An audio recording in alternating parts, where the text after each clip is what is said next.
It's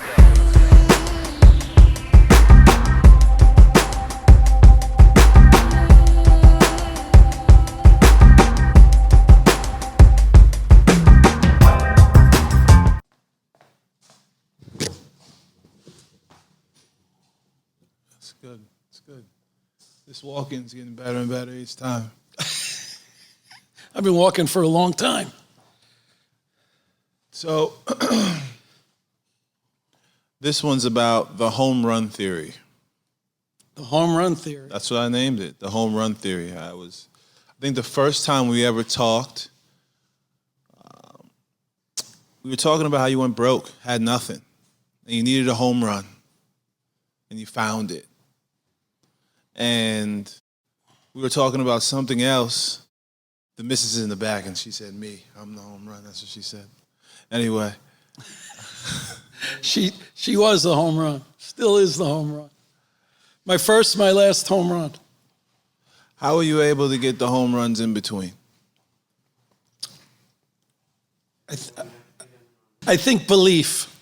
I think the difference between the guy who hits the ball out of the park and the guy who doesn't is, to some extent, the belief that you can. And the odds are almost irrelevant. And you can't quit. You got to swing. Guy who never swings never hits the home run. Guy who doesn't believe he can hit the home run probably never hits the home run, or very rarely hits the home run. For me, after losing everything, I was so driven by the concept of redemption and earning my own value back. It's devastating to realize that you took your family and your kids and your wife and you led them down a path of destruction, and you could have avoided that. You should have avoided that. You know, you should have been not asleep at the wheel or better educated or taking less risk. So those things, I was left in a situation where it was either get it done or live the rest of my life disappointed. And that was not something I was willing to do. So. And the home run that I spoke to you about is, I think it's very difficult if you've lost everything to come back a tiny bit at a time, a tiny bit at a time, a tiny bit at a time. I really needed to see some light at the end of the tunnel. And hitting home runs generates more light, moves you forward a little more quickly. So, and what I say in my business, and it's true up until selling the business just, months ago or 6 months ago, I developed a knack, and I think people can do it in any business, for hearing your clients on the phone and say 10 people call you. At the end of the day, you know the ones you're best suited to service, and you can weed out the ones that either you don't want to work with, you don't trust, or there won't be any fruit for. And when I say fruit for, I mean for them or for you. You're not built to service them, and they're not going to treat you right. And that's one of the biggest privileges. I'll just mention while we're on topic that it was a very big day in my life when I reached the point where I didn't have to take all work. Guys coming back tend to think they better take every job. The truth of it is, a lot of times, and I say it to my son, you make more money hanging up the phone than you do picking it up. Avoiding the people who are not being honest or not forthright or not decent will save you more headaches and make you more money. So learning that and being able to do that, to commit to that, is a big step in progress. A lot of people can't do that, Scott. I can't not pick up the phone for 15 people that are calling me out of the 20 that might give me business in the long run. I have to make money. I have to make ends meet. It's easy for you to say, we're going to have this argument 20 million times. I'm not going to have an argument with you. Well, discussion. We're going to have this discussion 20 million times. It's easy to say, don't pick up the phone for anybody that is making money at that current point in time. There has to be some type of a process to getting to that point. Well, I got to bring you back first, because I didn't say don't pick up the phone. What I said was, you take those 15 phone calls and you can determine from a very short dedication of time to each client, which one best suits you. Don't pursue the ones unless they're in your sweet spot, and don't work with people that you don't feel you could trust. And what I would say to young guys is they think, well, I'll work with him because he's got money. Whatever you think you're going to make from that bad client, cut it in half right away. And you'll be lucky if you make that. Because difficult clients are not worth dealing with. And it's not, don't pick up the phone, it's screen out who is calling you and get to the point where you know this is a good client, this is somebody I want to work with, this would be a joy.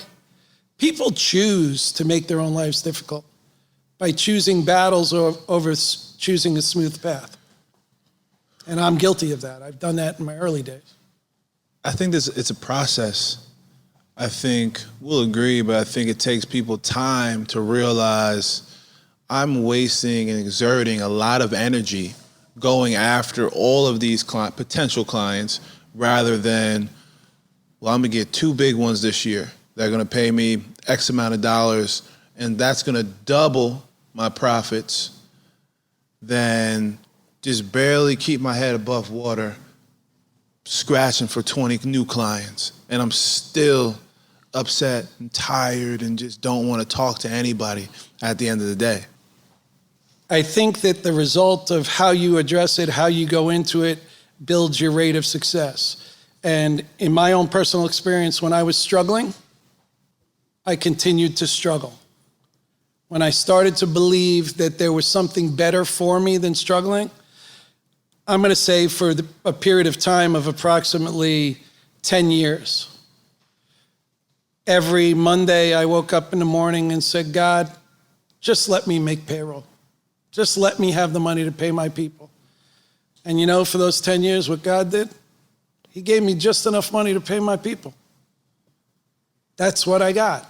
And for that long a time, I sweated that money. And then things changed when I changed.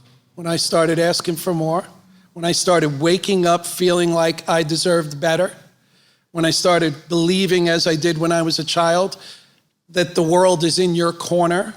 I mean, I use the analogy a lot, but I look around here and I look around wherever I travel and I see birds. And I have not seen a bird put in a day's work ever. Yet they're all fed. I'm not walking around walking past dead birds. They're all fed. The birds are taken care of. It's part of the package. There's food for them around and they can find it. The reason I bring that up, if you believe that people are provided for less than birds, I find that hard to believe. I think with your developed level of conscious. You're going to jump in? Absolutely. Introducing Lisa Suprina, live from New York. Well, the only way I'm thinking of... Oh, we can switch. She just take my chair. She's going to take your spot, yeah. No, Come sit next to me. I can just sit right on the side of this chair, right? You can get your own chair. Oh, we're good. It's 40 years, man. We're like one person. Truly. Together. Sounds good? Yeah, it's fine. Yeah. All right.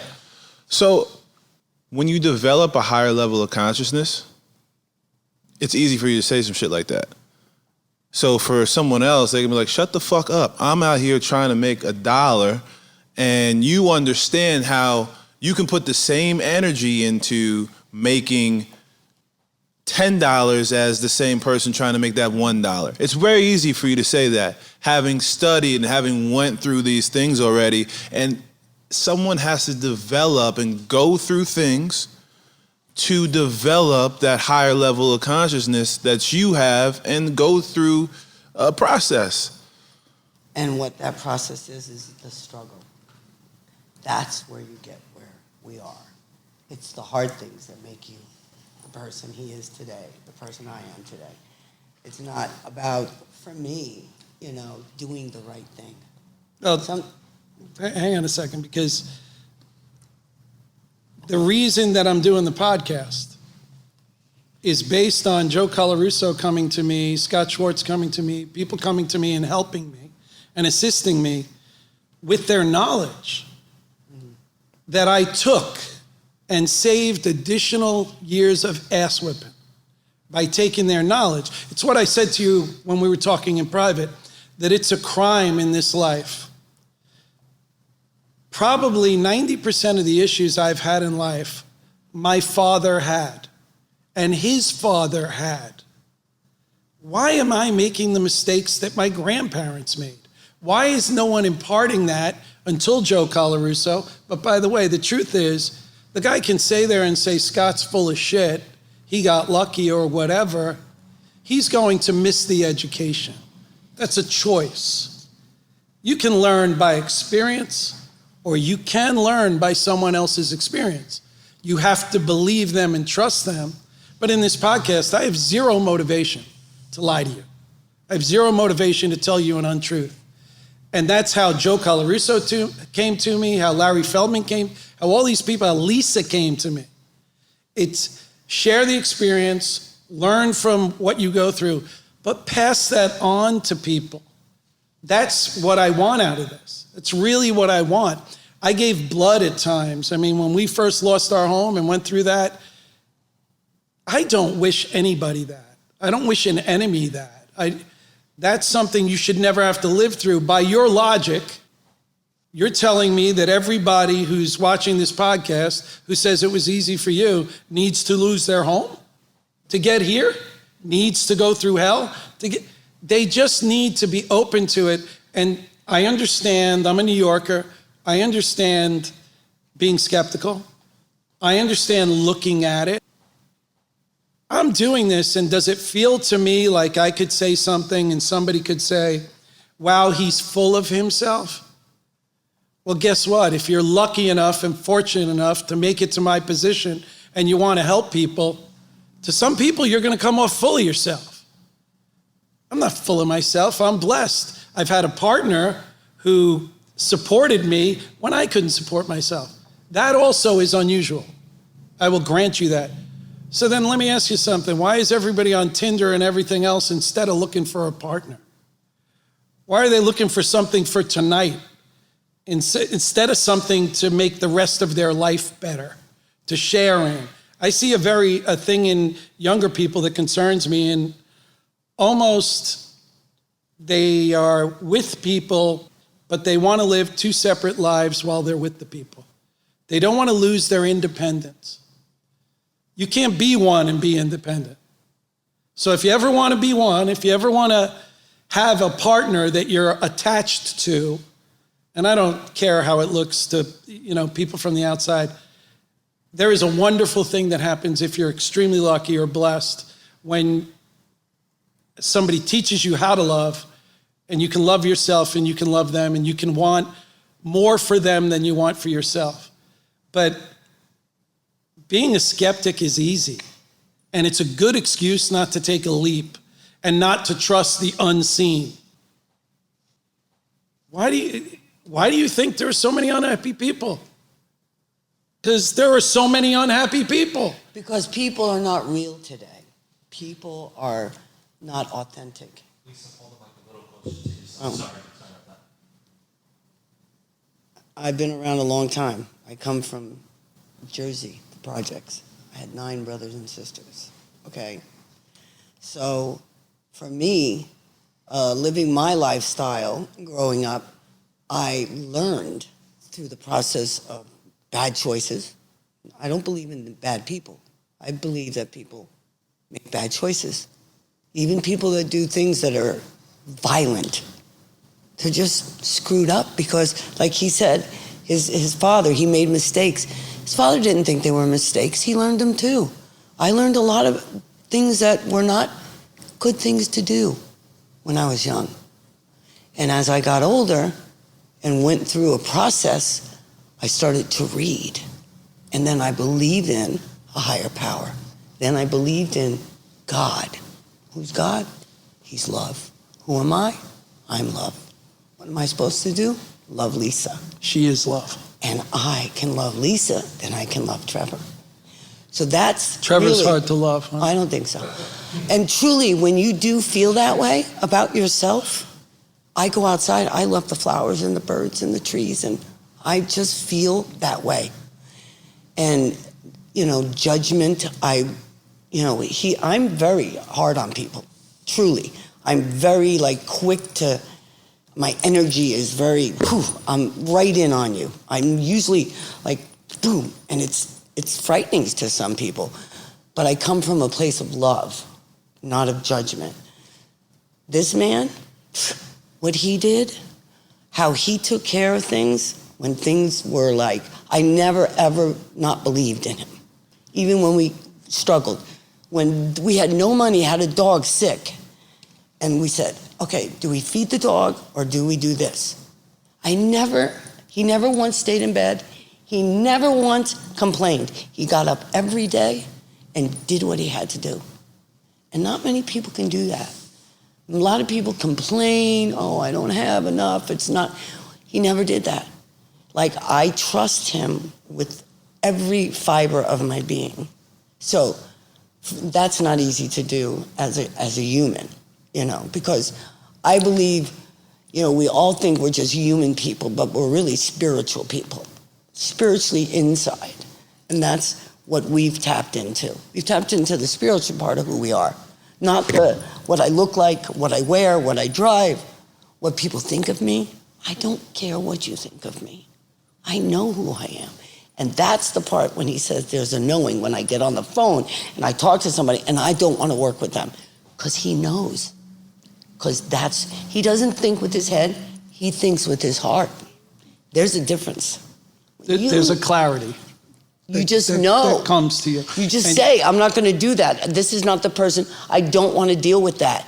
Not because they're bad, because it's just not what I want to do. We make choices today, but we make better choices. And as you get older, they say, you get wiser. Oh my God, it's so true. I'm so much. If I was 20 and knew what I knew today, I'd blow people's heads off. And that's when you say to me, I find it very frustrating when you say to me, that the guy is going to watch it and go, this is bullshit, and he got lucky and had convenient experiences that led him to this process. Doesn't matter. There's a commonality in young people, and it was in me, that you think you know all the answers.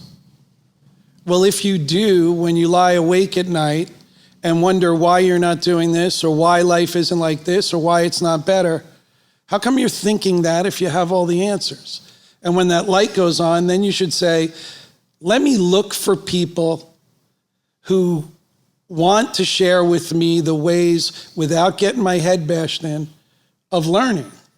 Let me do that. We looked in books at first, because it's hard to find people. There's not many people out there saying, hey, I'd like to help you. I'd like to take my time that I have left on the planet and spend it educating you with what I've already learned. I do it out of love, and if it's received out of love, you'll find it to be true, and I can tell you it's valuable. If you're skeptical, it's probably ego-driven. You probably don't like to think, what I always say is, if you think you're the smartest guy in the room, you're not, because the smartest guy never thinks he's the smartest guy. So, that's the same person who would say, I can't buy into this, this is bullshit. I assure you it's not bullshit. And in my experience, it's been unbelievable. The connection I have to Lisa is, it's like I'm connected to myself. Exactly. It's not a separate thing. And what I see with young people is they have this tentative relationship with their partner. You either jump in and make it, this is going to work, or you be prepared for it to not work. The biggest part for me is honesty. You got to get honest. When you get honest, she's learning. The truth will set you free. I mean, totally honest. There's no, me and him, we think the same thoughts. We literally, will be I was just, he says it, I look at him and, he said to me, it's so cute, when he says ego, for me, ego stands for edging God out. Ego. So, he said to me, I said, it's always what you want to do, where you want to go, at this point in time. And thank God I'm really quick to get ready and get on board and get out the door because most women take forever. Me, I'm 15, 20 minutes, I'm ready to go. I go, you know what? I go, I find, and this is a conversation we're having, and I say, but I'm okay with it. And I go, but you know, Chandler was like asking, why do you have to do that? It's Scott's phone. And I go, it's okay, Chan. And I said to him, yeah, but why isn't it, you know, and he went, for obvious reasons. And I was like, it was so like, there's no response to that. That's the truth. I'm not gonna banter with my husband. The truth is, I'm gonna go where he wants me to go, when he wants to go. Because that's the way it is. And it's not it's not the sexually dominant. It's not. Like he's the man and he's got the money and I got. That's really what it is, but she doesn't know that's what it is. It's kind of what it is. Back to you now. But no, it's funny because, you know, people want to argue like, you know, Chan's like, well, he kind of tells you what to do. No, he doesn't. I do what I want. And what I want is to be with my husband. So if that's how it works, I'm good with it. But the funny part is this man has kept me laughing for 40 years. And I will tell you something. I was not a person you could laugh. Like, you laughing at me? Like, you really think that's funny? It ain't funny. Now, I laugh at myself. Like, I laugh.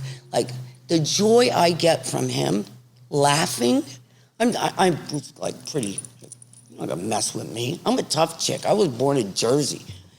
That isn't who I am today. When I married Lisa, I got both a wife and a bodyguard. She definitely had bigger balls than I did. Definitely. And over the years, I've acquired balls, and she acquired a sense of humor. And that's the truth of it. And the truth is that, you know what? I gave him what he needed, and he gave me what I needed. And you know what? That's really a neat part when you can stay together for the longest time and go through the hard stuff. People give up too easily. Young people, they just like, okay, this doesn't work, I'm leaving. Was there ever times where things weren't? No, it's always been perfect. Next. Never. It's always, no. Oh my God, times where, yes. Him liking Trump, I wanted to divorce him. No, I swear. He's gonna get canceled. You can't get political. I'm not getting political, I'm just telling the truth. The truth is, that bothered me. I will tell you, when you said, was it hard? Yes, I didn't like him. And I didn't want to not like him. And I'm like, you can't like him. You can't like that man, okay? And it was difficult. But you're talking about through our 40 years of marriage, was it difficult? Yes. Were there times that I ever thought of? Never. I've never thought of leaving Scott. Never. We've had a constant comment that if Lisa ever left me, I'd have to kill her because she's not taking my kids. And she's felt the same way about me. Well, actually, that's really not my truth. My truth is I would kill him. He would just not be able, even if I die, he will not be with anybody else. He won't be able to. She's going to. All he'll see is this face. Fair enough. It's just who I am. This is so healthy at this point. And all this after one date in Las Vegas, Nevada. I went there and I won the jackpot. Oh my God, if you tell that story. What story? So it was one date in Las Vegas, Nevada. I met her in the convention center. I was standing about 30 feet away from a woman in a booth, bent over talking to somebody. And yes, this was back in the day before ass was as big as it is now. It's fat. Stopped me in my tracks. Stood there, did my best pose down, leaning against the post. Buddy said, I know her, you want to be introduced? I said, no, I'm good. I'll get to meet her, I'm good. Hour and a half later, he made his lap around the convention center, came up to me, said, come on, I'm going to introduce you. So he introduced me, and I said, hey, you want to go out to dinner? And she said, yeah, I'll go out with you. She said, when? I said, how about tonight? She goes, no, tomorrow night. So I meet her at a restaurant the next night. We're sitting at the bar. Maitre d' comes by, walks down. On our right-hand side are sets of two tables, one person facing one person. There's about 12 of those. We start walking down, and a guy about 5 tables in taps his friend and says, you got to turn around and look at this girl. The guy turns completely around in his seat, facing us as we're walking down this row of tables. I look down and I know I have to say something. My wife's in front of me. The maitre d' walks by I the wasn't your table. wife at the time. I This only beautiful just met girl you. is in front of me. And the maitre d' walks by the table, and my wife stops dead in her tracks, looks down at the two guys, and goes, "What the fuck are you two looking at?" And I went, "Lord, we might have a keeper. We might have a to keeper." delete that. So we went. So we go on. We have a nice dinner. There's a club called Jubilation, owned by Paul Anka, big disco club. We were in the disco era. I get a table right next to the dance floor because I know a guy. And I'm sitting there for 5 minutes. We get a drink, and I get tapped on the shoulder. And I turn, and it's Oscar, a 5'8" Cuban kid, who looks at me and goes, "Hi, my name's Oscar. I'm Lisa's dance partner." And at Jubilation, 300, 350 people could dance at one time. That's how big the dance floor was. And it's packed. And I go, "Lisa, you know this guy?" She goes, "Yeah, that's Oscar. He's a good friend of mine. We dance together." Oscar goes, "You mind if we dance?" I go, "No, I don't mind." They get on the dance floor. Everybody sits down to let Lisa and Oscar dance on that dance floor alone. And I'm going, God, did you just blow this? Yeah, There's no chance you could follow Cuban Oscar on the dance floor. So you just screwed up this whole thing. Ball game over. Then, next song, slow song, Frank Sinatra. I get up, we go dance this close, come back to the table, sit down, finish my drink. She finishes her drink. By the way, she's 7 years older than I am.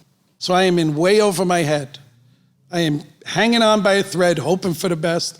She puts her drink down, looks across the table, and says, "You want to come home with me?" And I said, "Sweetheart, everybody in this club wants to go home with you." Got up, went to her house, stayed over, got up the next morning, went to my house, picked up everything I owned, and moved in. One day. 40 years later. 40 years. Married 38 years on Valentine's Day, but we've been together for 40 years. One day, I knew he was a keeper.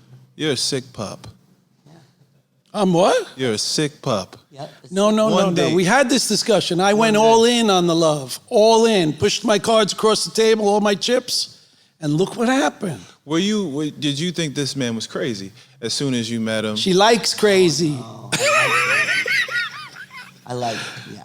No, he wasn't crazy at all. He was just a little sweet, cute man. Like this little... She took advantage of me is the truth. He's The young. world should know. The world should know. It was young man abuse. Staring at me with those blue eyes, I'm like... First 2 years, I was just dizzy. Everything I wrote down is gone. So back to my home run theory. Okay. So now we're going to relate. First date, home run. Home run theory. 40 years later, still a home run. If you meet a different woman, you meet a different man, do you think your partner has a lot to do with your success? I would never be with anyone else. I don't even care about being with anyone else. No, he's talking about previously. Oh. Had we met different people? You were about to go on a story about how you would have been dead if you didn't meet your wife. Oh, it's... How what? He would have been dead. No, I truthfully believe that. I would think I was caught up in... No, I think I would have killed him. I think I was caught up... Part of the process was either you're going to hang out and do what you got to do, or we're going to just die together. You know, you can either pick yourself up and live for the moment and live with no future involved, no thought of the future, and just live for today. Or you can wake up, smell the coffee, and Be grateful. yeah, For every moment. and enjoy life. And you know, I think one of the best things I read early was Buddhism, and in Buddhism, the whole story is your suffering is created by wanting, by always wanting more. Like right now, if I wanted, and I've worked on it, if I wanted a new house, I don't need a new house. There's no reason to get another house. But in this society, if you make a certain amount of money, you should have a bigger house. I don't know why you should have a bigger house. It's more headaches, it's more everything. And if you like your house, stay in your house. I never fed that addiction. I never bought the bigger house. I never bought the better car. I kept my cars for 12 years. I buy a car and keep it. I don't chase that. You know what we call that car? What? His girlfriend. It's the only girlfriend I'm allowed to have, so. That's his girlfriend. That's what I named him. I go, you going out with your girlfriend? That's it. It's a beautiful gift. He loves it. I mean, I never seen the man like, See, I figured it out the other day, and the reason I bought the Aston is I think that when I worked my butt off and I got lucky enough that I sold my company and was able to cash out in a successful fashion, the 10-year-old boy who played with the Aston Martin from the 007 movie said that would be a cool thing to have. And I will tell you, through the course of my life, that 10-year-old boy has done me well, has kept my mind right, has kept me thinking of the right things, of being happy, and just being happy. Not being made happy, not having something make me happy, being happy. do you know that's very strange you say that, because I've always known Scott to be, like, I took it for granted that he would wake up singing, like literally every day. He would just get up and be happy. And then when the process of selling became like he was unhappy because he didn't like the way it was going, I never saw my husband be unhappy or not. And I was like, oh my God, I don't know what happened to my husband. Like, where'd he go? Where's this man that woke up full of joy? Like, if something happened the night before, the next day, it was gone. He didn't ever harbor. He always woke up joyful. And so I was like, what happened to my husband? You need to come back. And the struggle was he didn't like what was going on. He didn't like the feeling. When I sold the business. Yes. That dynamic was created by, and I never would have realized this because I really only worked for myself for the last 35 years. Mm-hmm. So when somebody bought the company and I was working for them and they would ask questions about, what do you think we do here? I was happy to help. But after about the 150th question and them doing none of the 150 ideas, I was like... So they didn't take Joe's advice. They didn't. They didn't take one piece of Joe's advice. Okay, wait a minute. Okay, are you ready? Right. Now, I love my job. This is not your podcast anymore. My job. It's our podcast. Even when I was here alone, it was still our podcast. You see how he's always hitting me with this type of But it's the truth. shit? I'm tired of it. No, because when you speak your truth, nothing comes out. You think I'm making it up. This is real. I don't have to work at this. I don't have to study your questions. No, you just say what... Just for the record, my producer sent me a list of questions he was going to ask me on my first podcast, and I sent them back to him unopened. I don't want to know the questions. No. Because then it seems like I'm making it up. Think about what... So this is what... Unadulterated Suprina. Unscripted, unadulterated. So I said to... All day, bro. All day. I said to him, no lie, the other day, Scott, do you know who you remind me of? And he looked at me. I said, Joe. My mentor. There's just a... And that's a very high compliment. Okay, Joe is very spiritual, very zen, very kind. I knew he loved me. It just, without question, this man loved me. And that doesn't come easily to people. And I keep seeing my husband become more and more like him. Like, even like when I look at him, I feel like Joe is with him, literally. That'd be nice. Yes. Like, you know, his car, his plate says Mojo. Not my plate. The side panel. Side panel. It says Mojo. And I feel like it's happening. Like Joe is like still with us in a spiritual way. And I think my husband has become more relaxed, more easygoing, more just, I don't know, there's a comfortability in him because he was driven.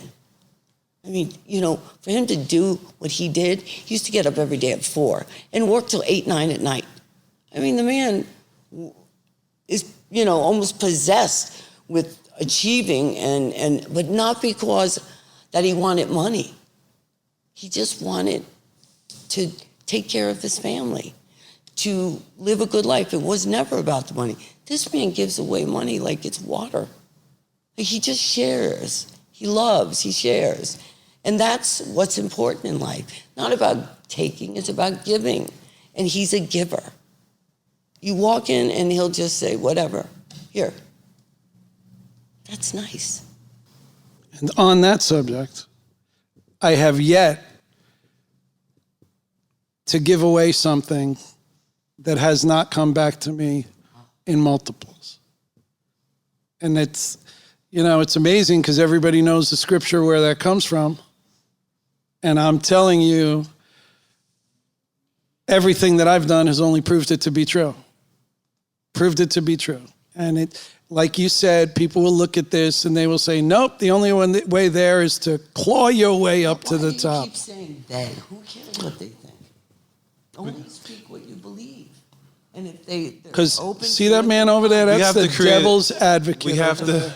We have to create a protagonist for the. well, that's okay. I Yeah. get that. So I have But- to address that. Yeah, but you don't have to keep saying that they're not going to believe you. If they don't believe you, it's for me. If I speak to someone and they want something from me, like my advice, I will know instantly if they're open or not.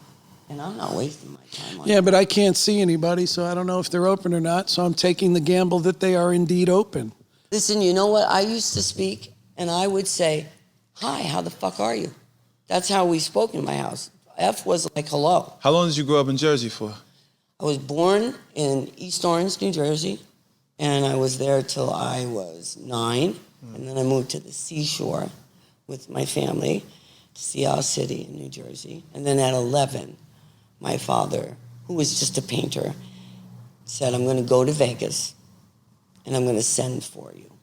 And a year later, him and my oldest brother both got jobs as 21 dealers, and a year later, me and the rest of the kids got on a train with my mother and went to Vegas. And I stayed there till I met him. Till she was rescued by the knight on the horse. Because listen, you don't want to go to Vegas. You wouldn't have raised your kids in Vegas? Never. I'm joking. No, truly. No one can raise No, their kids in Vegas. you- That's a scary it's proposition. You just, if you got any kind of little problems, Vegas will bring them out. So for me, I was like, when I met him, and it wasn't even conscious. See, we do things unconsciously all the time. I'm very conscious of every moment that I have on this planet. I live for now. So what I did then, I was like, whoa, I'm a crazy woman. But I followed the leader. I followed from my brother all the way down. And they weren't doing good stuff. I didn't know it was not good stuff. I was having fun. But you know how many brothers and sisters I have left? There were 10. Don't go to Vegas. I'm sorry to hear that. It's okay. I had them. They were really nice, and I had fun with them. But you were only here for a certain amount of time. And yeah, I'm the oldest. How were you able to deal with the ups and downs? Are you going to go to sleep, Jeff? How are you? You look tired. He got up at my time this morning. I know. I got up at his time, and I'm ready for a nap. Oh, man. 4:30. This is ridiculous. It's ridiculous. That's ridiculous. You continue this path and it will bring you more energy, young man. Yep. You have to stop staying up till 1 in the morning, though. He's young. What are you doing between 11 and 1? Writing, sometimes researching. Sometimes I'm not doing anything. Then go to sleep. Yeah. Sleep is a good spot. Sleep is good for You you. had a question for me, and then I'll let him. Yeah, how have back. you been able, so from your perspective, because I've heard his, how were you able to deal with the ups and downs of marriage and being married to your husband being an entrepreneur, highly successful I at never times? looked at my husband as an entrepreneur. I dislike that word. We don't like the word at all. I don't think he's an entrepreneur. I don't even. I prefer man behind the curtain. I think he's It's a word I made up. a person that has been truly blessed because when you do the right thing, which is, listen, our gut tells us what's right and wrong. God gave us that ability, but we kind of negate it. When you get up and your intention, and it's always about your intention. What is your intention? Always. If your intention is always for good, nothing can touch you. Nothing. And that's a process, because I like to do bad shit. It's what I learned. I came from it. I came from, partying and lying, cheating, stealing. I came from that. Okay? Today, I can't do those things because my gut tells me I can't look in the mirror and Once again, my theory that inside of you is the truth of the way that you naturally would operate if this society or people around you didn't tell you to operate differently. I mean, when I was a young child, 12 or 13, I changed the way I operated because people came to me and said, "Why are you being so nice?" Imagine that. "Why are you being so nice?" was an issue. Now I'm back to being so nice again, and I like it. It works for me.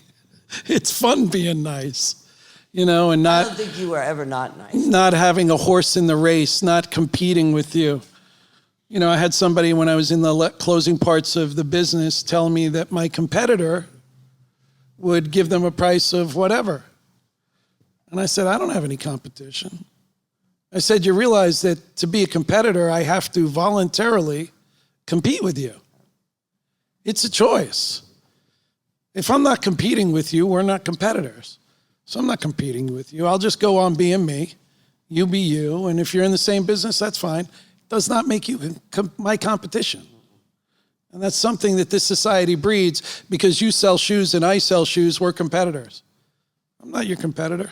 I'm just doing what I'm doing. You believe there's an abundance? I believe what? Do you believe there's an abundance to where someone's selling chairs, you're selling chairs, you guys both can make money? Oh, the supply is not diminished by what I've taken off of the table. No limit. It's you. No limit. Yes, you can make what you need to make, and I can make what I need to make, and we don't need to take from one another. I think the universe conspires to give you everything you want if you believe. So if you wake up, wherever you go, there you are. You're bringing yourself. So whatever you think, you manifest. And I think good thoughts. I wake up and I talk to God, and I say whatever I say, and I thank Him. I don't ask for anything. If someone's sick, I say, "Please help them," whatever. But I never ask for anything because I have everything I need or could ever want. And that's not material. I'm not talking about material. I'm talking about me as a person, who I am today. I liked me, didn't always like me. And I was blessed with looks, okay? Beauty. But I didn't think I was pretty because I did ugly things. So the difference is when you can look in the mirror and say, "I like me," everything else changes. Then I can like you. Him, when I married him, I was nuts. I was like, I don't know what I'm doing, but I like him a lot. And when I figured out that it wasn't about me liking him or loving him, it was about me loving me, everything changed. Everything. Then I knew what I was doing. Then I knew that he didn't define me. It wasn't about him. I have to make my decisions. And my decision, I made a really good choice in him. I didn't know it at the time. I just thought, "Oh, well, he's hot, he's young, he's cute," and all those things. But did I know that I was going to marry this man and spend 40 years going through whatever? No, but I'm so grateful I did. You only get one turn here. And frankly, I think the investment, and this is what I'm talking about when I look at younger people in couples or coupling, that there's a distance that negates your ability to ever experience the best part of being together. I'm good, thanks. That's a total immersion. When you commit to the relationship, when you say, "I'll get rid of her the day I get rid of me," if that's how you feel about it, and both people are vested in the situation, both people are trying to make their way, putting the effort in, there is something that happens that you have somebody on the planet with you that you know you can count on, that you can depend on as much as you can depend on yourself. That can happen. And that's the dream. You know, and I got lucky. I sold my business for money. That is the dream. I have a family. That is the dream. But since I was young, probably the thing most people called me was a dreamer. So I would tell you, I strongly recommend dreaming. Strongly recommend it. And if you don't believe it, there's a dream out there for you, I'm sure there's not. You know what he used to say to me, and it shocked me, because this man can fall asleep in a minute. And he would wake up and he'd say, wow, I just flew in my dream. And I always was appreciative that he could do that. I was never resentful of it, but I'd like to fly too. But I don't, okay? I don't fly in my dreams. But I always appreciate it. There is a belief and a faith that if you have, and I'm going to tell this story because I think it's just amazing. I know that he sometimes goes over it. He goes away a lot. He used to travel. He comes home one night.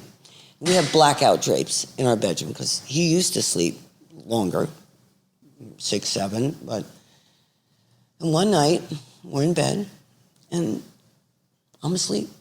He's asleep. And all of a sudden I scream, a blood-curdling, just his name. And he sits up. And the next thing, there's a mirror that has fallen off the wall onto the bed, onto his pillow, which would have decapitated him, literally. We don't see it. We can't see anything till I've never moved. I'm still laying. And being Scott, he's always exhausted because he's always working. I get up and put the light on. And he looks at me, he goes, why did I sit up? I never sit up. I sat straight up when she screamed. Let me tell you, she would normally scream. I'd lay there and go, what happened? I sat straight up. The mirror fell on my pillow behind me. It's the piece that's hanging in my office. It's on my office wall. I kept the piece. It's a jagged. Now, we had 3 panels of mirrors. It cracked, fell off the wall, and landed on my pillow. And I was already sitting up. And I still laid. And me being me, I got up from the bed, said I'll clean it up in the morning, and went and slept in the guest room. No, you didn't even say you'd clean it up. You just said, I'm going to the other room, going back to sleep. Because I had to get up. And early. I'm like, oh my God, that was God. There was no way. How did that work? I just, and I was like, wow. And all I could do was, like, I went to my class that I go sometimes to talk on spirituality, and I told all the girls about it. And then I went home, and the class was still there because he left. So I went and got a garbage can. And I'm cleaning it, and a piece falls up and cuts my finger wide open. 50 stitches. But I still believed that God woke me up so he didn't get decapitated. And I will never, ever change that. There's no way that I could be sound asleep, not hear a thing, and scream his name. Somebody told me to scream his name. Now that's what I believe. For the record, she doesn't scream my name all the time at night. Once in a while. Delete it. If I get lucky. But That's another edit point. But And occasionally some other guy's name who I don't know. Exactly. Okay, so Who's Lorenzo? I don't know. Wouldn't be Lorenzo, though. Okay, good. Harry Styles, maybe. Harry or Bruno Mars. Bruno Mars. Jason Momoa. Okay. Listen, this went south in a good way. Say it went north. Okay, this went north. This went Nice. north. I didn't have to deal with you. That's a whole new phrase you just coined.